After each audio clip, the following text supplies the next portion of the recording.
байгуулж үйлдвэрлэлээр олсон аюул. Улсын хурлууд Чингис Бондын зарцуулалтын хөрөлтэй Чингис Бондын зарцуулалт ямар байна?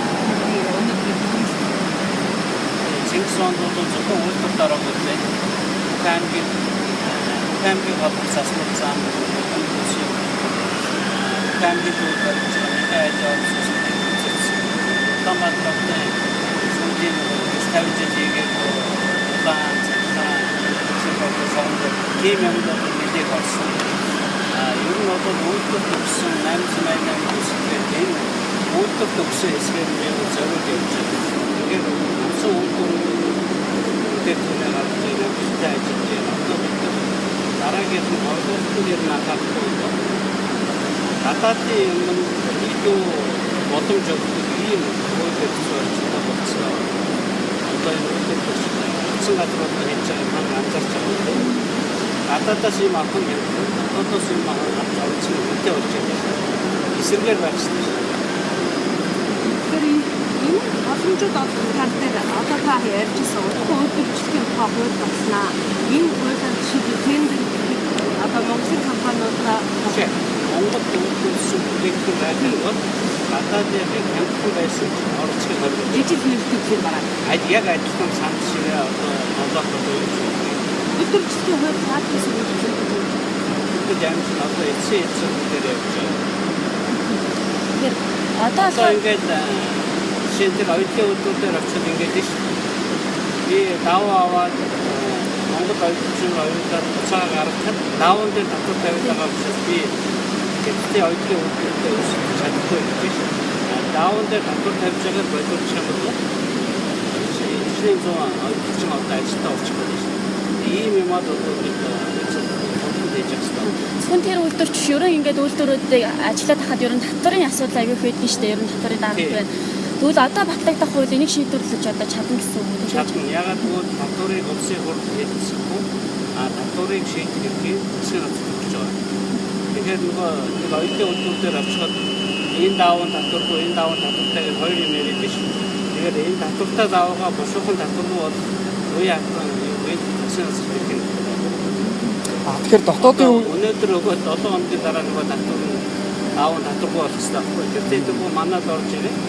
Манай оюутан цалингийн авч үзэж байгаа болохоос манай зах зээл дээр борлуулалт гадаадын даав орж ирээ. Гадаадын экспорт гарна.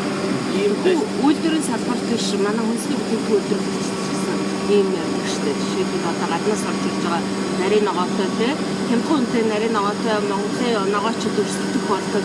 Тэрнээс болоод ураг залхах бензин бүтээгдэхүүн байгаад байгаа.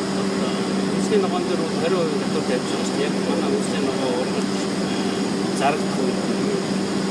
Тэр нь дуусаад өвөл болоод ногоог болоод тэр нь буцаад тавьдаг. Ийм уяа асуудал. тэр дотоодын бараа бүтээгдэхүүн одоо үйлдвэрлэгчид тэдний оруулж ирж байгааг да одоо бүтээгдэхүүн үйлдвэрлэх тэр бараан дээр нь өөрсдөр татварын шууд чөлөөлж хөө одоо шил бетоны үйлдвэрийн татваруудыг ч юм уу бараа бүтээгдэхүүн дээр нэмэлт бүтээгдэхүүн болдог зүйлүүдээр татварын шууд чөлөөлж хөө эсвэл хөрөмж явж энэ түүхийд хоног хөрөмж түүхийд дээр нь шууд 100% татварын чөлөөлж хөө үйлдвэрийн хоног хөрөмж угаасаа шилжүүлэлтэй байгаа. Тэр нь татвар төлөх байгаа.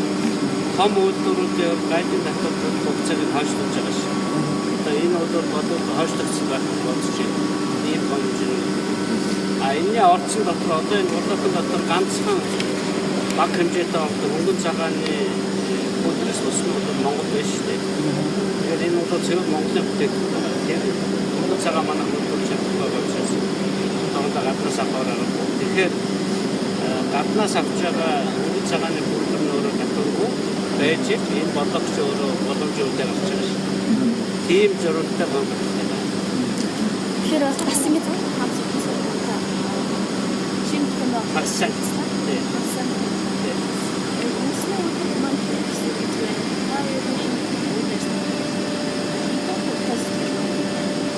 Жилийн өмнөдөө харьцуулбал энэ засгийн газрын бондын зээл самуураг үйлдвэрлэлд төлөвлөж байсан байна. Дэд үсэг хэсэг юм бол заасан зам хэсэг. Энэ үйлдвэрлэлүүд надад хэлбэл одоо ингээд эцээ ийм үйлдвэртэй байдаг тийм. Очиж үзсэн бүх үйлдвэрүүд анхаас байгууллагуудаа Евро стандарт, дэлхийн стандарттай одоо энэ бодлогын Европ хийж байгаа ямар ч ялгаагүй өсөж чадж байгаа. Хэрэгжиж энэ үйлдвэрүүд бол Монгол улсын зүгээр бодлогын хэмжээнд үзэгдэл ийм их хэмжээгээр ийм их хамтран үйлдвэр чадахгүй шүү дээ. Чи дараа чи шалтгаан юу болсон юм шиг байна. Зардлууд. Тэр учраас одоо бид сүүлийн 3 жилд ханагт оруулж үйлдвэр барьж хамтран зээлээд идсэн бол одоо энэ гарч байгаа бүтээгдэхүүний борлуулалт тал дээр бас анхаарч гадаадын өрсөлдөөнөөс хааж өгөхгүй бол аль ч улсын үндэсний үйлдвэрүүд бүгдээрээ зогсготлээ 5 жил, 10 жил, 15 жил, зарим нь 20 жил ингэж тодорхой хэмжээний төрийн барьертай байсан. Тэр замаар бид явхаас өөр аргагүй.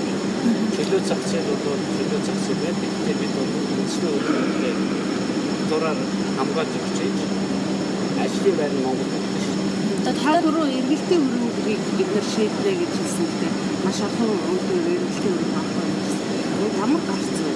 Банк санхүүгийн байгууллага эргэлтийн өрөмгийг шийддэг тийм болов тийм үндэсний бодлого.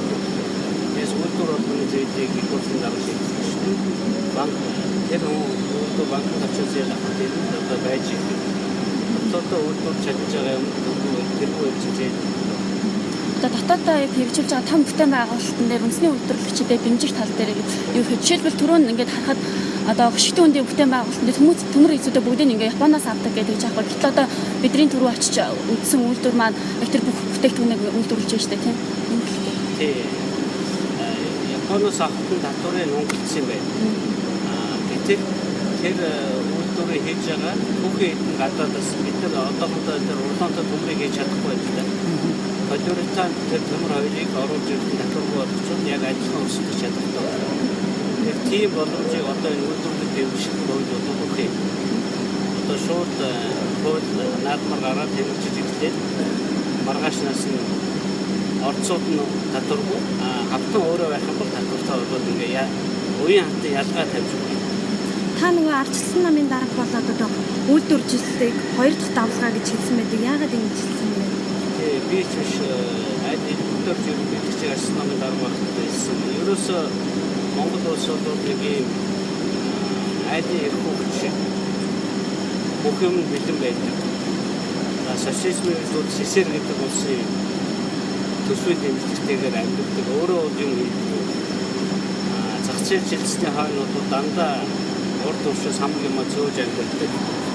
Нэг газраас аваад нөгөө газар зарчдаг. Юм үйлдвэрлэлийг шудардаг, хэрэглэдэг ийм улс болсон байдаг ш. Тэгээ бид өөрсдөө юм үйлдвэрлэхгүй бол өнгөж үйлдвэрлэж байгаа улсуудын эрхшээлтэй амьддаг ш. Тийм учраас хэцүү ч гэсэн монголчуудад дор нэг ямар нэгэн үйлдвэрлэлтэй хийж байна. Одоо эмээ өвгийнхөө тэтгэврийн мөнгөөр амьддаг нэг ажилгүй залуу биш үү? Өөрөө юм хийдэггүй. Нэг газраас очиж нөгөө газар юм зарчаад тэрнийхээ ашгаар амьддаг ийм юм хийх хүсэлгүй тийм залхуу хаяа арх хүсдэг ийм залуутай адилхан байж дээ. Тэр залуу бид нар одоо чи одоо ажилд ороо юм дээ. Нэг газраас нөгөө газар руу худалдаа хийх бол одоо Монгол улсын хөгжил ихтэй байна. Эмээ өвгөө тэтгэврийн мөнгөөр амьдарч болохгүй. Чи үйлдвэрт очиж ажил хийгээд цалин аваад амьдраа. Тэгэх юм бол чамд одоо 8% зээлтэй орон сууц байна гэж. Арчилсан нам бол яг л ингэж хуучин тэгж амьдарч байсан үнийг ингэж хэлж тэрлүү шахаж ажилтаа хүн болгон 8% зээлээр байшинтай болох ёсны бол 3 жилийн мөрдүүлсэн. Одоо энэ ийм үйлдвэрүүд баригдаж энэ дотор ажиллаад цалин аваад цалингаараа байранд орох ийм л юм хийх хэрэгтэй. За нэг баахан дээд сургууль төгсөхгүй нөгөөт нь ажилгүй байдгаас одоо үйлдвэрлэгч бүгдээрээ юу ярьж байгаа юм бэ? Темсүүд байгуулж өгч одоо хөнгөн үйлдвэрийн темс гэж байхаа гэсэн. Айгүй шүтээсийн нэг салбар дээд сургууль явж байгаа. Тэр байшин барилгаас буцааж өгөх хэрэгтэй. Тэр ойлголт суулж хэрэгтэй үйлдвэрлэгч хэдэн 10,000 ажил байна шүү дээ. Тэрийг хангадаг темс байхаа гэсэн. Гэх мэтэр бол бид ажил хийдэг юм бүтээдэг үйлдвэрлэдэг. Тэрнээс юм худалдаалдаг улс.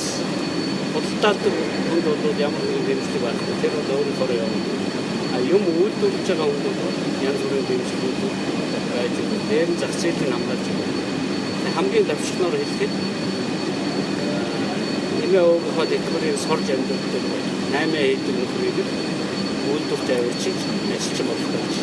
Тэгэхээр манай улс сая Япон улстай эдийн засгийн хөгжлийн гэрээ байгуулсан л да. Энэ нь маш олон үйлдвэрлэгчдад бас нэг том хөгжлийн гарч тулсан гэж ойлгож байна. Дараагийн улс хандах Монгол улсын эдийн засгийн. Тэгээ дараагийн улсаа бид болгоомжтой сонгох ёстой. Япон улсууд үйлдвэрлэлөөр бүтээгдэхүүн чанартай байдаг учраас үнэтэй байдаг. Манай үйлдвэрлэгчид одоохондоо Японд өрсөлдөж байна. Манайтай адилхан бага заргалтай хэмтгүүл улстай бол зөвхөн тодорхой хэмжээ байгуулах. Тэгэхээр хэмтээ байгуулахгүй байх нь өөрөө бодлоо асуудал. Манай үйлдвэрлэгчид одоо хятадаас хэмтгүүл чанартай үйлдвэрлэх болсон дараа одоо хятадтай байгуулж байна шүү. Тэгэхээр энэ бол цаг хугацааны асуудал. Бид одоо үйлдвэрлэгчтэй хөл дээр зогсохын тулд Японы зах зээлийг нөөж өгч байна. Тэрнээ одоо хятадаас үнэтэй юм үйлдвэрлэсэн байсан гаргаж өгөх гэсэн байна. Одоо бид хятадтай зардлуулаад үүсч чадахгүй шүү.